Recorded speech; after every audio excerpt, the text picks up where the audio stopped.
கிறிஸ்துவுக்குள் மிகவும் பிரியமானவர்களே, ஆண்டவராகிய இயேசு கிறிஸ்துவின் இனிய நாமத்தில் உங்களுக்கு என் அன்பின் வாழ்த்துதல். கடந்த நாட்களெல்லாம் நம்மை கண்மணி போல நடத்தின தேவாதி தேவனுக்கு ஸ்தோத்திரம். 2025 ஆரம்பித்தோம். இன்றைக்கு டிசம்பர் மாதத்திற்குள்ளாய் நாம் வந்துட்டோம். ஆண்டவர் கிருபையாய் இந்த ஆண்டு முழுவதும் நம்மை நடத்தி வந்தார். தேவனுடைய தயவினாலே நாம் சுகமாகவும் ஆசீர்வாதமாகவும் இருப்பது ஆண்டவருடைய கிருபை. தொடர்ந்து ஆண்டவர் நம்மை ஆசீர்வதிப்பார். வருகிற புதிய ஆண்டும் உங்களுக்கு மிகுந்த ஆசீர்வாதமாய் இருக்க ஆண்டவர் அனுக்கிரகம் பண்ணுவார். பிரியமானவர்களே, இன்றைக்கு இந்த டிசம்பர் மாதம் தேவன் நமக்கு கொடுக்கிற ஆசீர்வாதமான வாக்குத்தத்த வசனம் உபாகமம் 28 வசனம் 10. உபாகமம் 28 வசனம் 10. அப்பொழுது கர்த்தருடைய நாமம் உனக்கு தரிப்பிக்கப்பட்டது என்று பூமியின் ஜனங்களெல்லாம் கண்டு உனக்கு பயப்படுவார்கள். கர்த்தருடைய நாமம் உனக்கு தரிப்பிக்கப்பட்டது என்று கண்டு பூமியின் ஜனங்கள் அதை பார்த்து உனக்கு பயப்படுவார்கள். எனக்கு அன்பானவர்களே, இந்த மாதத்தில் ஒரு வித்தியாசமான ஒரு விசேஷமான ஒரு வாக்குத்தத்த வார்த்தை, உனக்கு பயப்படுவார்கள். அதை தான் ஆண்டவர் உங்களுக்கு சொல்லுகிறார். உனக்கு பயப்படுவார்கள். அந்த உபாகமம் 28:9 நீங்கள் வாசிக்கும் பொழுது, நீ உன் தேவனாகிய கர்த்தரின் கட்டளைகளை கைக்கொண்டு அவர் வழிகளில் நடக்கும் பொழுது கர்த்தர் உனக்கு ஆணையிட்டபடியே உன்னை தமக்கு பரிசுத்த ஜனமாக நிலைப்படுத்துவார். நீ பரிசுத்த ஜனமாயிருப்பாய். கர்த்தருடைய நாமம் உனக்கு தரிப்பிக்கப்படும். அதனால் என்ன நடக்கும்? ஜனங்கள் உனக்கு பயப்படுவார்கள். பிரியமானவர்களே, நாம் அநேகருக்கு பயந்து பயந்து பயந்து வாழ்ந்திருக்கலாம். இன்னமும் அப்படி இருக்கலாம். வேலை இடத்துல ஒரே பயத்தின் ஆவி. மனுஷர்களுக்கு முன்பாய் ஒரு விதமான பயம். அவர்களிடத்தில் பேச தைரியம் இல்லை. நம்ம பக்கம் நியாயம் இருந்தாலும், நாம் சிறப்பாய் செய்கிற மக்களாய் இருந்தாலும் வாய் திறந்து பேச தைரியம் இல்லை. ஒரு பயத்தின் ஆவி அநேக தேவ பிள்ளைகளை பிடித்திருக்கிறது. இன்றைக்கு ஆண்டவர் சொல்றாரு, நான் உன்னை மாற்றப் போகிறேன். நீ பயந்து கலங்கி நீ தவித்த நாட்களெல்லாம் ஒரு முடிவுக்கு வருகிறது. இனி நீ தைரியமாய் நிற்பாய். கர்த்தர் உன்னோடு கூட இருக்கிறார். கர்த்தர் உனக்கு துணை செய்கிறார். கர்த்தர் உன்னை ஒரு புதிய சிருஷ்டியாய் மாற்றி இருக்கிறார். கர்த்தர் உன் குடும்பத்தில் அற்புதம் செய்திருக்கிறார். கர்த்தர் உன் பிள்ளைகளை ஆசீர்வாதமான ஒலிவமர கன்றுகளாய் மாற்றியிருக்கிறார் என்று நீ அறிந்து நீ ஆசீர்வாதத்தை பெற்று நீ தைரியமாய் நீ நிற்கும்படி ஆண்டவர் செய்வார். இனி நீ மற்றவர்களை பார்த்து பயப்பட வேண்டிய அவசியம் இருக்காது. நீ கடன் வாங்கி கடன் கொடுத்தவனுக்கு பயந்து நிற்கிற அந்த காலம் மாறி அந்த கடனையெல்லாம் கொடுத்து ஆண்டவர் உன்னை ஆசீர்வதித்து உன்னை மற்றவர்களுக்கு முன்பாய் தைரியமாய் ஆண்டவர் நிறுத்த போகிறார். ஆண்டவர் சொல்றாரு, உனக்கு பயப்படுவார்கள். பிரியமானவர்களே, இது ஒரு ஆசீர்வாதம். நாம் பதவியில் இருக்கிறவர்களுக்கு பயப்படுகிறோம். பரிசுத்தவான்களுக்கு பயப்படுகிறோம். பெற்றோருக்கு பயப்படுகிறோம். நல்ல ஞானமுள்ள மக்களுக்கு முன்பாய் பேச நாம் பயப்படுகிறோம். தேவனே உங்களை அப்படி மாற்றினால், தேவனே உங்களை ஆசீர்வாதமான மனிதனாய் மாற்றினால் எத்தனை ஆசீர்வாதமாய் இருக்கும். அதைதான் ஆண்டவர் உங்களுக்கும் எனக்கும் ஆண்டவர் செய்ய போகிறார். அதைதான் ஆண்டவர் செய்ய போகிறார். ஆண்டவர் மாற்றப் போகிறார். சூழ்நிலைகளை மாற்றப் போகிறார். மற்றவர்கள் உங்களை பார்த்து தங்கள் மனதில் ஒரு மரியாதையை வைக்கப் போகிறார்கள். அதுதான் நமக்கு அவர்கள் பயப்படுகிற பயம். நம்மை பார்த்து நம்மை அவர்கள் மரியாதையாய் நடத்தப் போகிறார்கள். இதற்கு முன்பு ஒரு திருமணத்திற்கோ ஒரு வீட்டிற்கோ நீங்கள் போன பொழுது உங்களை கனவீனப்படுத்தி இருக்கலாம். ஒன்றுமில்லாதவள், ஒரு ஆசீர்வாதம் இல்லாதவள் என்று உங்களை அவமானப்படுத்தி இருக்கலாம். ஆனால் இனி உங்கள் வாழ்க்கை அப்படி இருக்கப் போவதில்லை. நீங்கள் ஒரு திருமணத்திற்கு போகும் பொழுது உங்களை மேன்மையான இடத்துல உட்கார வைப்பார்கள். அதுதான் மரியாதையின் பயம். நீங்கள் ஒரு வீட்டிற்கு போகும் பொழுது உங்களை ஆண்டவர் அந்த இடத்துல முக்கியமானவர்களாய் ஆண்டவர் மாற்றப் போகிறார். சமுதாயத்தில், வேலை இடத்துல நீங்கள் போகும் பொழுது ஆண்டவர் அந்த இடத்துல உங்கள் திறமைகளை பார்த்து, உங்களுடைய ஞானத்தை பார்த்து உங்களை ஆண்டவர் அந்த இடத்துல உயர்த்த போகிறார். உங்களை ஆண்டவர் கனப்படுத்த போகிறார். ஆண்டவர் சொல்றாரு, உனக்கு பயப்படுவார்கள், உனக்கு பயப்படுவார்கள். அந்த அளவுக்கு உங்களுக்கு ஆண்டவர் ஞானத்தை கொடுப்பார், ஐஸ்வர்யத்தை கொடுப்பார், உங்களுக்கு ஒரு அலங்காரத்தை கொடுப்பார். உங்கள் மேல் தேவனுடைய அந்த வல்லமை ஆண்டவர் ஊற்றுவார். உங்களை பார்க்கும் பொழுதே உங்களை கனப்படுத்துவார்கள். உங்களை அலட்சிய பண்ண மாட்டார்கள். இந்த உன்னதமான ஆசீர்வாதம் இதை கேட்டுக்கொண்டிருக்கிற ஒவ்வொருவர் மேலும் ஆண்டவர் இறங்க பண்ணுவார். இங்கு பாருங்க, ஆதியாகமம் 26வது அதிகாரத்தில் ஈசாக்கை குறித்து நாம் வாசிக்கிறோம். ஈசாக்கினுடைய வாழ்க்கையில் எப்படி ஆண்டவர் அவரை ஆசீர்வதித்து மற்றவர்கள் அவருக்கு பயப்படும்படி செய்தார் என்று நாம் இந்த அதிகாரத்தில் நாம் பார்த்து அதே அபிஷேகத்தை தேவன் நமக்கு கொடுக்கும்படி ஜெபிக்க போகிறோம். அந்த அதிகாரத்தில் நீங்கள் பாருங்க, ஆதியாகமம் 26:12. ஈசாக்கு அந்த தேசத்தில் விதை விதைத்தான். கர்த்தர் அவனை ஆசீர்வதித்ததினால் அந்த வருஷத்தில் 100 மடங்கு பலன் அடைந்தான். ஈசாக்கு கடினமாய் உழைக்கிறார், ஞானமாய் காரியங்களை செய்கிறார். தேவன் அந்த கிருபையை அவருக்கு கொடுக்கிறார். 100 மடங்கு பலன் அடைகிறார். 13வது வசனம் சொல்கிறது, அவன் ஐஸ்வர்யவனாகி வர வர விருத்தி அடைந்து மகா பெரியவனானான்.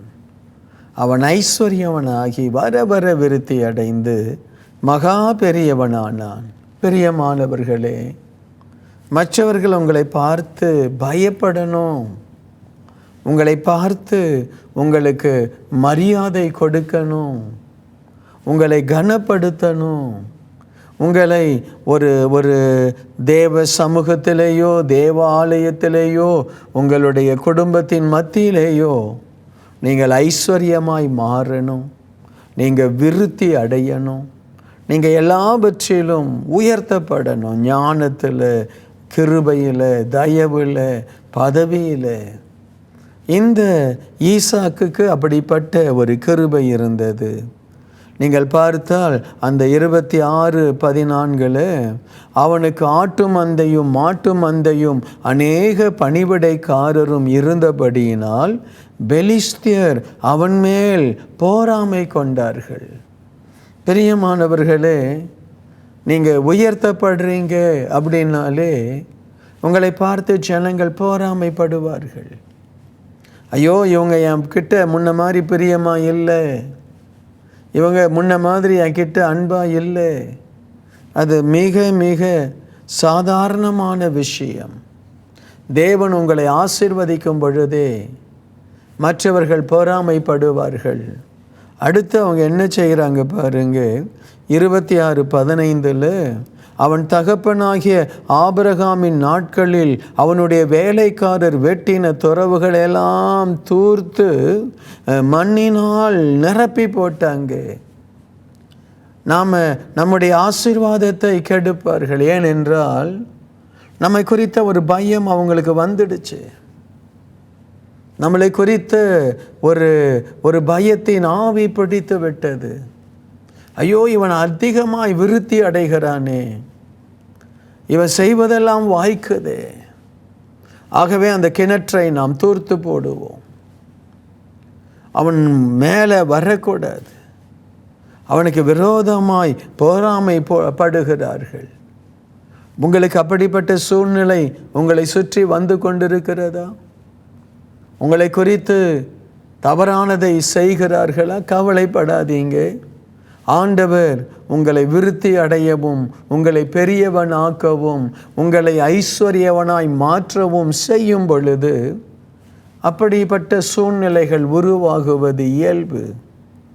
அதை பற்றியோ அவர்களை பற்றியோ பெரிதாய் எதுவும் நீங்கள் செய்ய வேண்டாம், விட்டுடுங்க. அவங்க என்ன செய்கிறாங்களோ அதை செய்யட்டும். அதை குறித்து ஒன்றும் பெரிதாய் கவலை கூட படாதீங்க. அது நம்முடைய வளர்ச்சியை தடுக்கும். அவர்கள் என்ன செய்கிறாங்களோ அதை செய்யட்டும். நாம் முன்னேறுவதற்கு என்ன செய்யணுமோ அதை செய்யணும். அதனால் என்ன நடக்கிறது பாருங்க. ஆதியாகமம் 26:16 அமலேக்கு ஈசாக்கை நோக்கி, நீ எங்களை விட்டு போய்விடு, எங்களை பார்க்கிலும் மிகவும் பலத்தவனானாய். ஒரு ராஜா ஈசாக்கை பார்த்து சொல்றாரு, நீ எங்களை விட்டு போயிடு, எங்கள் கூட நீ இருக்க வேண்டாம், எங்களை விட்டு போயிடு. அந்த ராஜாவுக்கு ஒரு பயம் அவனுடைய மனதில் வந்து விட்டது. இந்த ஈசாக்கு என்ன இவ்வளவு ஆசீர்வாதமாக இருக்கிறாரு, இந்த ஈசாக்கு எங்கே போய் கிணறு வெட்டினாலும் தண்ணீர் வருது, எவ்வளவாய் அவர் விதைத்தாரோ அதை விட அதிகமாய் அறுவடை 100 மடங்கு அறுவடை செய்கிறாரு. வயலில் கொண்டு போய் கொஞ்சம் நெல்லை தான், கொஞ்சம் கோதுமை தான் விதைக்கிறார். ஆனால் வயலில் இருந்து அறுவடை செய்து கொண்டு வண்டி வண்டியாய் கோதுமைகள் அவருடைய வீட்டிற்கு வருது. எவ்வளவு ஆசீர்வாதமாக இருக்கிறார். அமலேக்கு அவரை குறித்து பயப்படுகிறான். நீ எங்களை பார்க்கிலும் என்ன செய்துட்ட மிகவும் பலத்தவனானாய். என் ஆண்டவர் பாருங்க, இனி உங்களை பலத்த ஒரு மனிதனாய் மாற்றுவார். ஒரு ஆசீர்வாதமான குடும்பமாய் உங்கள் குடும்பத்தை மாற்றுவார். உங்கள் குடும்பம் பலப்பட்டு போயிடும், பலத்து போயிடும். உங்கள் குடும்பத்தில் எல்லா ஆசீர்வாதமும் நிரம்பி இருக்கும். நல்ல வேலை உங்கள் குடும்பத்தில் இருக்கும், நல்ல சம்பாத்தியம் இருக்கும், பிள்ளைகள் அழகும் நேர்த்தியும் தேவ பயத்தோடு வளருவாங்க. அவங்களுடைய உடை அலங்காரமாக இருக்கும், கம்பீரமாக இருப்பாங்க. உங்களை பார்க்கும் பொழுது, உங்கள் குடும்பத்தை பார்க்கும் பொழுது மற்றவர்கள் உங்களை விட்டு விலகுவாங்க. இந்த அமலேக்கு சொல்றாரு, எங்களை விட நீ பலத்துட்டு, எங்களை விட நீ ஆசீர்வாதமாய் மாறிட்டு. பிரியமானவர்களே, நான் இயேசுவின் நாமத்தினால் ஆசீர்வதிக்கிறேன். தேவனை இன்னும் தேடுங்க. அதற்கு அடுத்து நீங்கள் பார்க்கும் பொழுது ஆதியாகமம் 26:26 கொஞ்சம் ஆண்டுகள் கழித்து இந்த அபிமெலேக்கு திரும்ப இந்த ஈசாக்கினிடத்தில் வருகிறான். அவனும் அவனுடைய சிநேகிதனும் ஈசாக்கினிடத்தில் வர்றாங்க. 27 அப்பொழுது ஈசாக்கு அவர்களை நோக்கி, ஏன் என்னிடத்தில் வந்தீர்கள்? நீங்கள் என்னை பகைத்து என்னை உங்களிடத்தில் இராதபடிக்கு துரத்தி விட்டீர்களே என்றான். நீங்கள் தான் என்னை பகைச்சிங்களே, நீங்கள் தான் என்னை துரத்திட்டீங்களே, ஏன் இப்போ வரீங்க? அப்போது அவங்க சொல்கிறாங்க பாருங்க, 28 ஆதியாகமம் 26:28 அதற்கு அவர்கள், நிச்சயமாய் கர்த்தர் உம்மோடு இருக்கிறார் என்று கண்டோம். நிச்சயமாய் கர்த்தர் உம்மோடே கூட இருக்கிறார், அதை நாங்கள் கண்டோம். ஆகையால் உம்மோடு கூட ஒரு உடன்படிக்கை பண்ணிக்கொள்ள வந்திருக்கிறோம். நான் உங்களை தொடாமல் உனக்கு நீ நன்மையை செய்ததை போல நீரும் எங்களுக்கு தீங்கு செய்யாதபடி எங்களோடு கூட உடன்படிக்கை பண்ணும். நீர் கர்த்தரால் ஆசீர்வதிக்கப்பட்டவராமே. எனக்கு அன்பானவர்களே, ஒவ்வொரு தேவ பிள்ளையும் இந்த ஈசாக்கை போல ஆசீர்வாதமாய் மாறணும். அது முடியும். நீங்கள் அசட்டை பண்ணப்பட்டவர்களாக இருக்கப்படக்கூடாது. தள்ளப்பட்ட கல்லாய் நீண்ட காலம் இருக்கக்கூடாது. அற்பமான ஒரு வாழ்க்கை நாம் வாழக்கூடாது. ஆண்டவர் சொல்றாரு, உன்னை பார்த்து பயப்படுவார்கள். எனக்கு பிரியமான என் அன்பு சகோதரனே, சகோதரியே, உன்னை பார்த்து அந்த பயம் என்பது ஒரு மரியாதையின் பயம். உன்னை பார்த்து அவர்கள் பயப்படுகிற பயம். தேவன் உன்னோடு கூட இருக்கிறார். உனக்கு விரோதமாய் நாம் பாவம் செய்திடக்கூடாது, தீமை செய்திடக்கூடாது. இந்த மனுஷனோடு கர்த்தர் இருக்கிறார். இந்த தேவ மனுஷனோடு ஆண்டவர் இருக்கிறார். அந்த குடும்பத்தோடு ஆண்டவர் இருக்கிறார். இது நீதிமானுடைய குடும்பம். இந்த குடும்பத்துக்கு விரோதமாய் நாம் எதுவும் செய்திடக்கூடாது. இது நீதிமானுடைய வாசஸ்தலம். இது தேவனை ஆராதிக்கிற பரிசுத்தமான ஆலயம். பரிசுத்தமான தேவ பிள்ளைகள் வந்து ஆராதிக்கிற ஒரு தேவ சமூகம். இதற்கு விரோதமாய் நாம் எதுவும் செய்திடக்கூடாது. ஆண்டவர் அப்படிப்பட்ட ஒரு பயத்தை நம்மை சுற்றி இருக்கிறவர்களுக்கு ஆண்டவர் கொடுப்பார். உன்னை குறித்து ஆண்டவர் யாரும் எதுவும் பேசிவிடாதபடி உன் தலையை தேவன் உயர்த்துவார். எனக்கு அன்பானவர்களே, ஏன் இப்படிப்பட்ட இந்த ஆசீர்வாதம் இந்த ஈசாக்குக்கு கொடுக்கப்படுகிறது? அதை நாம் தியானிக்கணும்ல. ஏன் இந்த ஈசாக்குக்கு இவ்வளவு பெரிய ஒரு ஆசீர்வாதம்? வேதம் நமக்கு சுட்டி காண்பிக்கிறது. ஈசாக்கு தன்னை பலியாய் தேவனுடைய பலிபீடத்தில் ஒப்பு கொடுத்தான். ஆண்டவர் ஆபிரகாமை பார்த்து உன் மகனை பலியிடு என்று சொன்ன பொழுது மோரியா மலைக்கு ஆபிரகாமும் ஈசாக்கும் போகிறாங்க பாருங்க. ஈசாக்கு அந்த பலி கட்டைகளை, பலிக்கான அந்த கட்டைகளையெல்லாம் எடுத்து தலையில் வைத்து கொண்டு நெருப்பை கையில் பிடித்து கொண்டு அப்பாவினிடத்தில் கேட்கிறான், ஆட்டுக்குட்டி எங்கே? அப்பா சொல்றாரு, கர்த்தர் பார்த்து கொள்வார்.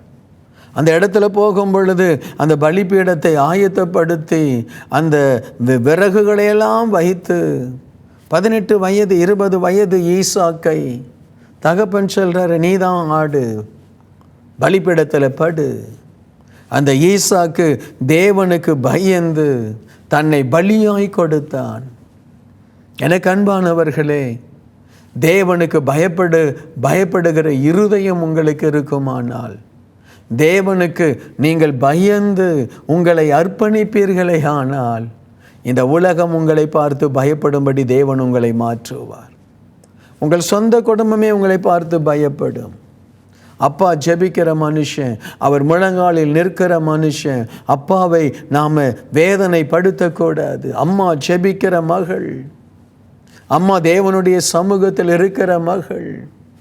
எனக்கு அன்பானவர்களே, ஈசாக்கு பலிபீடத்தில் ஏறினவன். அவன் தாய் தகப்பனுக்கு அவன் பயந்தவன், தாய் தகப்பனை நேசித்தவன். அதுதான் வேதம் சொல்லுகிறது, அவன் தாய்க்காக துக்கம் கொண்டிருந்தானாம். அவன் தாய் மரித்து ஆண்டுகள் ஆகியும் தாயினுடைய பாசத்தை நினைத்தவனாய் தன்னுடைய தாயாகிய அந்த சாராளை அவ்வளவுதான் அவன் நேசித்திருக்கிறான்.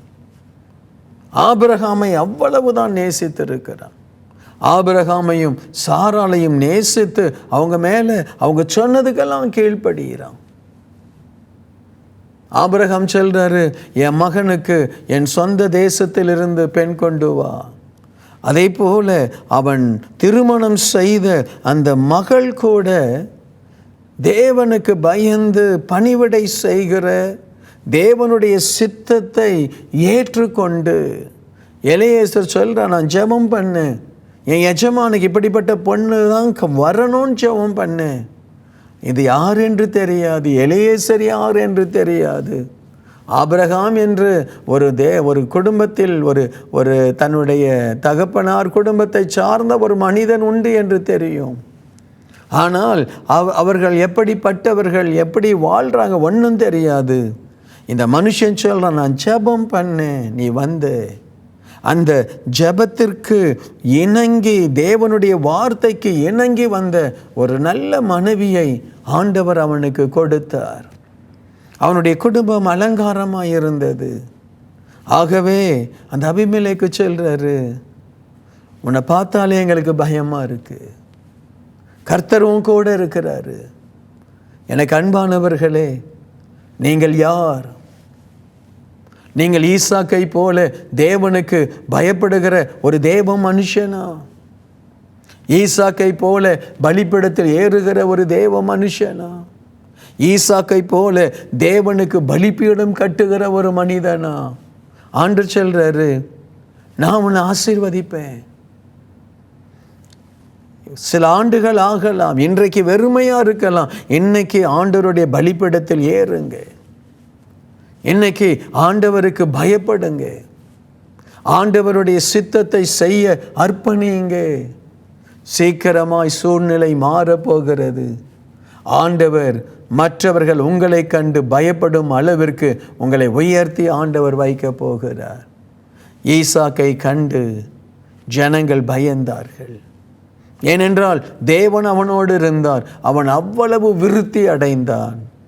அதே ஆசீர்வாதம் தேவன் உங்களுக்கு கொண்டு வரப்போகிறார். வசனம் அவ்வளவு அழகாய் சொல்லுகிறது, அப்பொழுது கர்த்தருடைய நாமம் உனக்கு தரிப்பிக்கப்பட்டது என்று பூமியின் ஜனங்களெல்லாம் கண்டு உனக்கு பயப்படுவார்கள். கர்த்தருடைய நாமம் உனக்கு தரிப்பிக்கப்படணும்.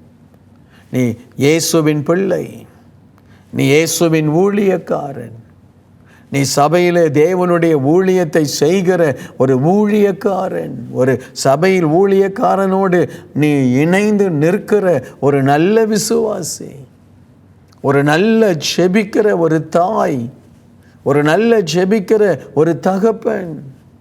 வீண் வார்த்தை பேசுவதில்லை, குறை சொல்லுவதில்லை, கோள் சொல்லுவதில்லை, ஆவியில நிரம்பி பரிசுத்தமாய் வாழ்கிறாய்.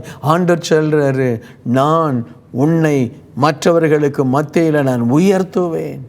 உன்னை பார்த்து அவர்கள் பயப்படுவார்கள், கனப்படுத்துவார்கள்.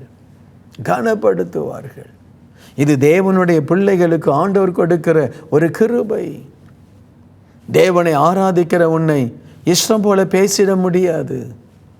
ஆண்டவருக்கு ஊழியம் செய்கிற உன்னை இஷ்டம் போல உன்னை குறித்து கண்டதை பேசிட முடியாது. தேவன் நியாயத்தில் கொண்டு வருவார். உன்னை பார்த்து பயப்படும்படி ஆண்டவர் வைப்பார்.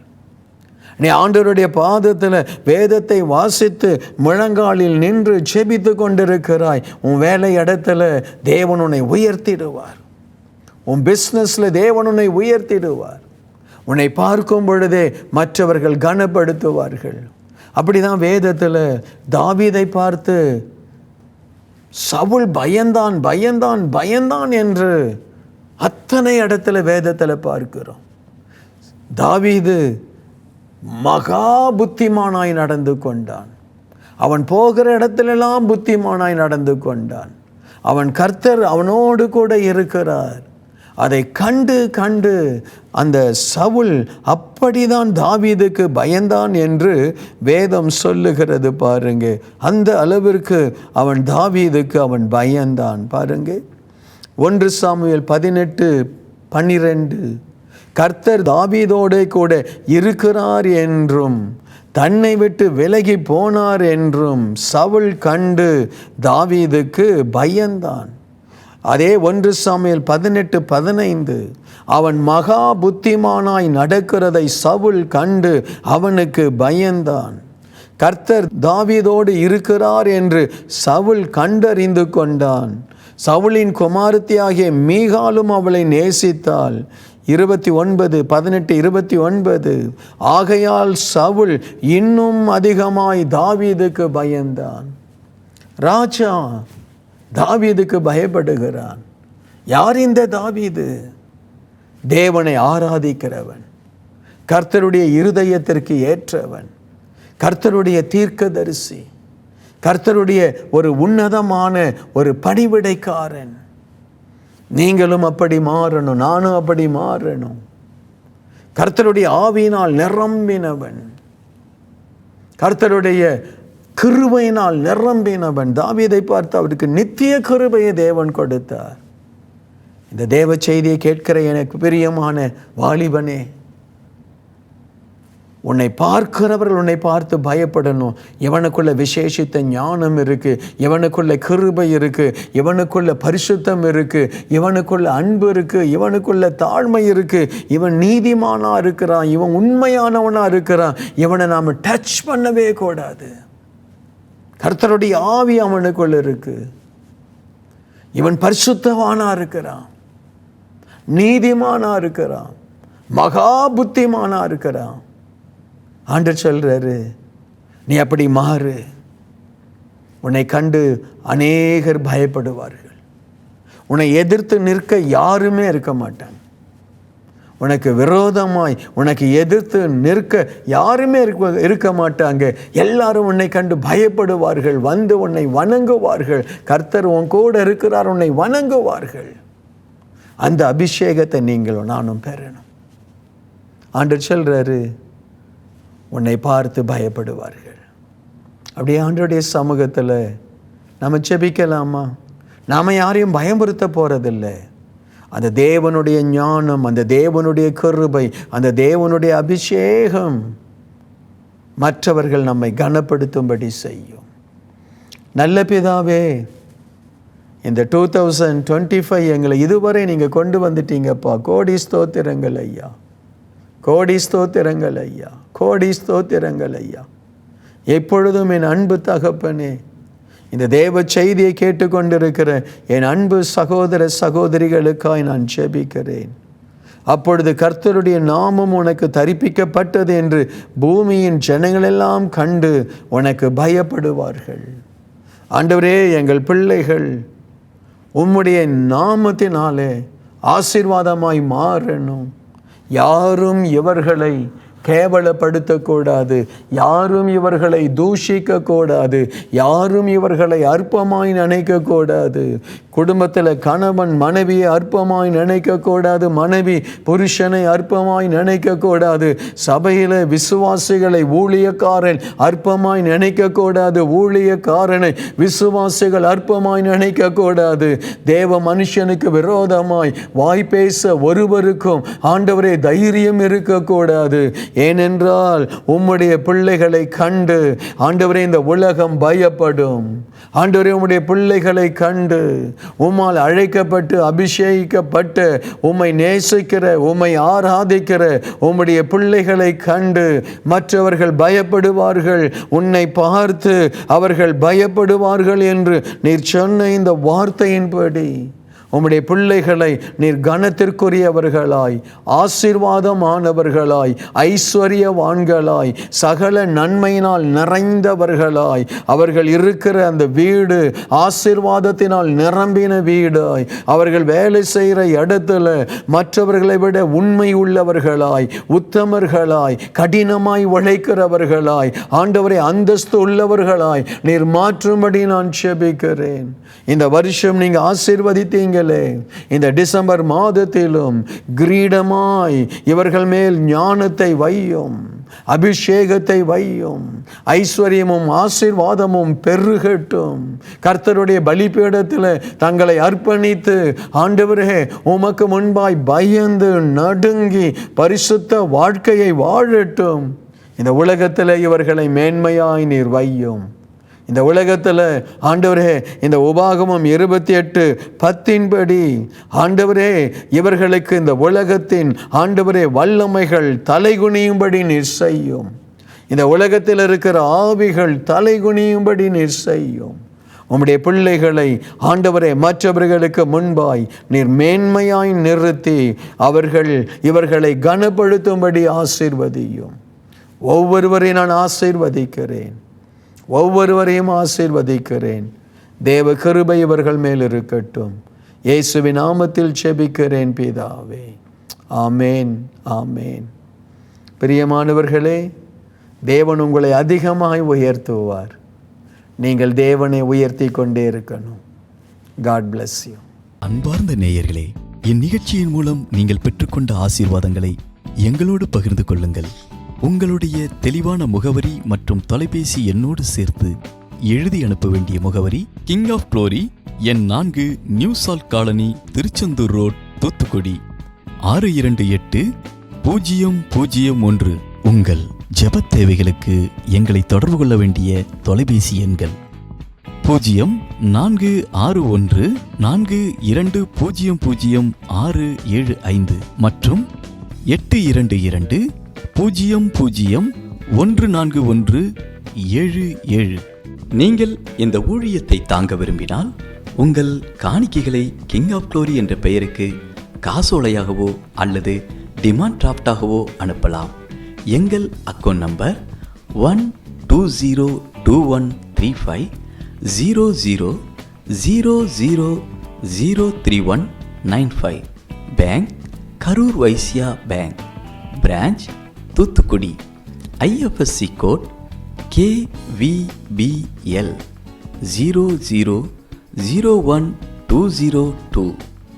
தயவு செய்து உங்கள் தசம பாகங்களை எங்களுக்கு அனுப்ப வேண்டாம், அது உங்கள் சபைக்குரியது. தேவன் உங்களை ஆசீர்வதிப்பாராக.